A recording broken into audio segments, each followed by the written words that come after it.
Hey everyone, Chris here from IELTS Advantage, and welcome to day 3 of our IELTS Listening Mini-Course. So this week we've been focusing exclusively on helping you with listening. A lot of you contact us saying that you need a band 8 or above in listening, so that's what we've been looking at this week. So day 1 on Monday we looked at why many people struggle to get a band 8 or above, and it's really to do with the nature of the test and how you prepare for it. And we gave you some practice activities that are going to help you improve your listening skills, so check that out. And then we also looked on Wednesday, day 2, at how to keep track while you are going through the test, so you don't get lost in the middle of the listening test, because if you get lost then you're going to be in trouble. And day 3, what we're going to look at today is we're going to look at multiple choice questions, and we're going to give you a step-by-step strategy for multiple choice questions. But the step-by-step strategy, the methodology behind it, the reasoning behind it will really help you with all questions. So we're going to look at that, and it will help you understand exactly what to do on test day. So what we're going to look at first are common problems when it comes to multiple choice questions. So with my students, what I like to do when it comes to reading questions and listening questions is identify the common reasons why people make mistakes, so that they're aware of those and they can avoid those on test day. So there's some very, very common mistakes that people make and common problems that people have when it comes to multiple choice questions. So the first one is that when you are looking at, let's say you get a question like this, and one could be home, one could be office, one could be at a depot. They might talk about all 3 of these. All right, so let's say, for example, the question is you're listening to someone making an order. So they want like a TV or delivered to somewhere. And they first might say, oh, could you deliver it to my house or my home? And then they'll say, actually, I'm at work that day, so I'll be in the office. And could you actually just leave it in the depot?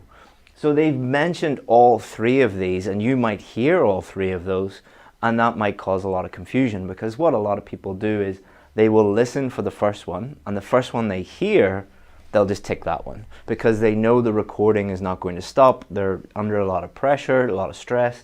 And then they might hear office or depot later, or a synonym of one of those, and they're like, oh, they panic and they lose track. So listen to the whole recording and be aware that they might talk about one, but that is not necessarily the correct answer.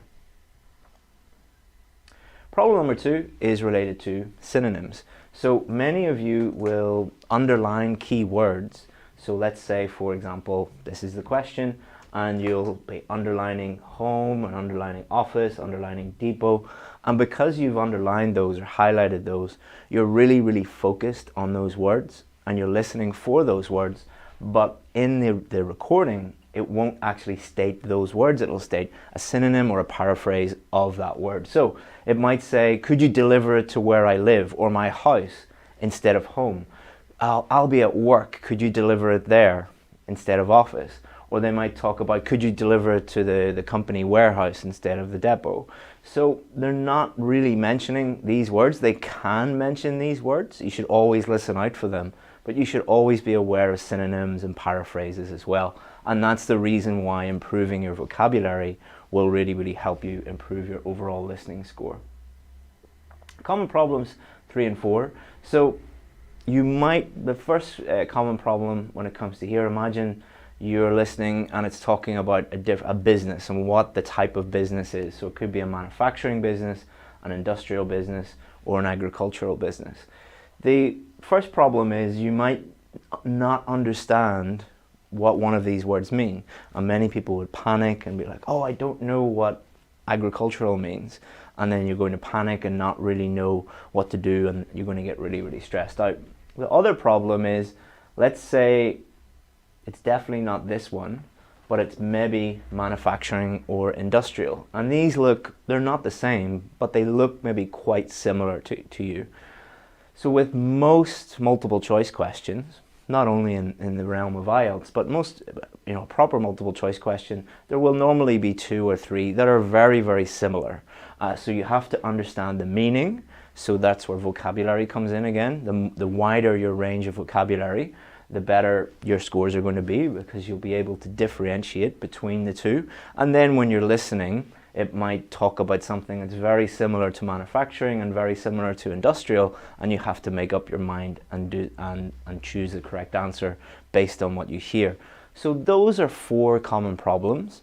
And what we also do with our students is the strategies that we give them help them overcome these common problems. So we build in mechanisms and steps that help them avoid these common problems. Because if you avoid the common problems, then you're well on your way to improving your score.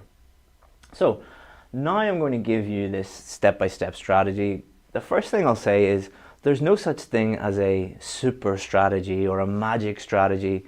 Like you'll see on YouTube and Instagram and Facebook, like power strategy or band 9 strategy.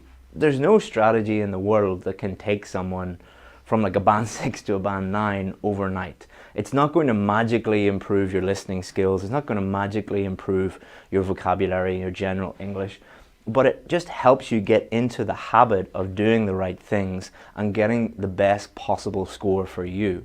So they're very, very, very useful. And also what they do is, we've mentioned habit. If you are practicing these strategies, what it does is when you practice over and over again using those strategies, when you go into the test, you know exactly what to do. So I don't like using the word like robotic. You're not like a robot, but nearly, you see what I mean. You see the question and you follow a step-by-step system, and that kind of frees up your brain to focus on thinking about the correct answer and thinking about the vocabulary and the synonyms and all of those things. So they're very, very useful, but don't think that they are magic. They are not magic. They are not super. You can't just follow, a step-by-step strategy and immediately improve your score. So let's look at number 1. Number 1 sounds very boring, but this is absolutely crucial. Read the instructions carefully. If you do not read the instructions carefully, you're going to lose marks. Many, many, many students come to me and they say, I've done 20 vocabulary or listening tests or 200 reading tests, and I keep getting the same score. And we look at their mistakes, and often it's nothing to do with the fact that the level isn't high enough. They're just not reading the instructions carefully. If you don't follow the instructions, you're not going to get the score that you need. Number 2, read and understand the question. So the instructions and the questions are 2 separate things. The instructions will be at the top, and it's very, very important. For example, even in the reading test, where it'll say, do not write more than 2 words. If you write more than 2 words and or a number, all of these different instructions, if you don't do those things correctly, then you're going to lose the mark. But the question is separate. So understand the instructions and then understand the questions. Many of you don't use that time period effectively between you seeing the questions and the recording start. You're going to have a little bit of time. Use that time effectively. If you don't understand the questions, it's going to be really difficult. It doesn't matter how good your English is or how good your listening skills are. If you don't follow those 2 simple steps, you're going to be in trouble. And many of you might think, well, that's obvious. Like, I'm going to do that anyway. Most of your behavior is habit. You do the same things over and over again. Whatever your habit is, you will mostly do that. So using these strategies is guaranteeing that you will check the instructions, then look at the question and understand it, because you're going to, by practicing over and over again, get into that habit. Step number 3, underline any keywords. What are the keywords? So it will differ from question to question, but the words that you think are important in order for you to get the correct answer. So you can underline them, circle them, whatever you do, or you don't have to do that. You can just look at them and understand, these are the words that I need to be listening out for. These are the important words that are going to determine whether I get the correct answer or not. Number 4, think of synonyms. We've already talked about this. You might hear the keyword. So keywords are important, but you might not hear the keywords. You might hear a synonym, or even you might hear a paraphrase of the keyword.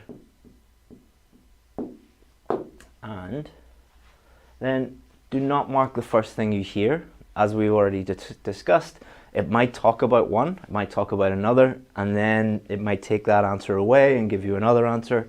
listen to it all and then decide the correct answer. Not the whole tape script, but that whole part of the recording that deals with that question. Don't mark the first answer. Think about it first and then mark the correct answer. And pick the correct answer, or the answer that you think based on, take an educated guess if you're not sure. But with multiple choice questions, always pick an answer. If you're unsure, you can maybe put an X beside it, and maybe, for example, if you're 100% sure, put a circle around it, and then you can go back and make a decision. But with multiple choice, even if if a monkey did it and just picked randomly, they would get more than if you don't do it at all. So please just do check and put the best answer that you can. And most importantly, move on. Do not dwell on the answer. If you can't think of a correct answer for the multiple choice one, just make your best guess and move on. And we talked about that in lesson 2. So again, this strategy is not going to guarantee a band 9 or anything like that. But what it does is it gives you the correct habit, the correct system. And the key is that you actually apply this strategy. A huge number of students email me and say, I used your strategy and I got a band 6. It's like, what do you mean use? Oh, well, we read it and then we went into the test and we used the strategy. It's like, no. That's not how you use a strategy. You practice, you implement it over and over and over again until it becomes habit, until it becomes second nature. And you don't even have to think about it. As soon as you see the question, it's like bum, bum, bum, bum, bum, bum. Follow a system, listen for the answer, mark the correct answer. So that's the end of our listening course. If you want help with writing, speaking, reading, anything, we have a free fundamentals course, and it also goes into listening in a lot more detail. So you can click on the link and get access to that. Or if you need extra help, we don't work with a lot of students. We only work with a very, very small number of people. But if you do need help, we answer every single email that people send us, and we can talk about whether we could work with you or not, or just help you out with a question. That's our email address, and either myself or one of the team will get back to you. Thank you very much, guys. Hope that you have a great weekend, and good luck to everybody doing the test tomorrow. Hope that you enjoyed that, and see you next week. Bye-bye.